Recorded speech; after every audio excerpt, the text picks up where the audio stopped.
रात का वक्त था। चांद बादलों के पीछे छिपा हुआ था और पूरे गांव में अजीब सी सन्नाटा पसरा हुआ था। गांव के सबसे पुराने और सुनसान घर से अचानक डरावनी चीखें सुनाई दी। ये घर ठाकुर हवेली के नाम से जाना जाता था और कई सालों से बंद पड़ा था। कहते हैं इस हवेली में कभी एक अमीर परिवार रहता था, लेकिन एक भयानक हादसे में पूरा परिवार मर गया था। तब से ये हवेली वीरान थी और कोई भी उसके पास जाने की हिम्मत नहीं करता था।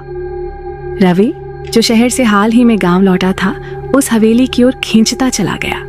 वह जानता था कि कुछ तो अजीब है, लेकिन उसे यकीन था कि वह सिर्फ अफवाहें हैं। उसने अपने दोस्तों मोहन और दीपक को साथ चलने के लिए मनाया।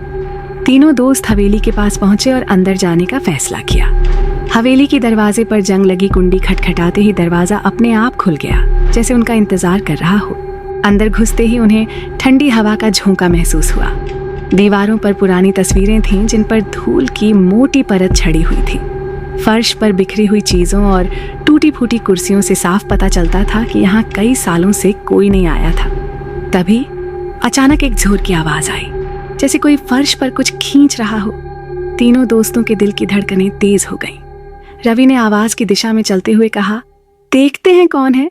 मोहन और दीपक ने उसका साथ दिया, लेकिन उनके चेहरे पर डर साफ दिखाई दे रहा था। जैसे ही वे हवेली के अंदरूनी हिस्से में पहुंचे, एक पुराना दरवाजा जोर से खुला और एक काली छाया बाहर निकली। चीखते हुए तीनों ने दरवाजा बंद किया और दौड़ने लगे।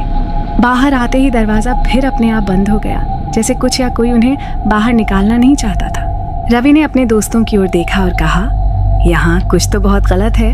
हमें इस जगह के बारे में और पता लगाना होगा। अगले दिन रवि को गांव के सबसे पुराने आदमी बाबा भास्कर से मिलने का विचार आता है, जो हवेली के रहस्यों से परिचित थे। क्या बाबा भास्कर उस भयानक चीखों और काली छाया का सच बताएंगे, या फिर उनके आने वाले कदम उन्हें और भी खतरनाक रहस्यों की ओर ले जाएंगे?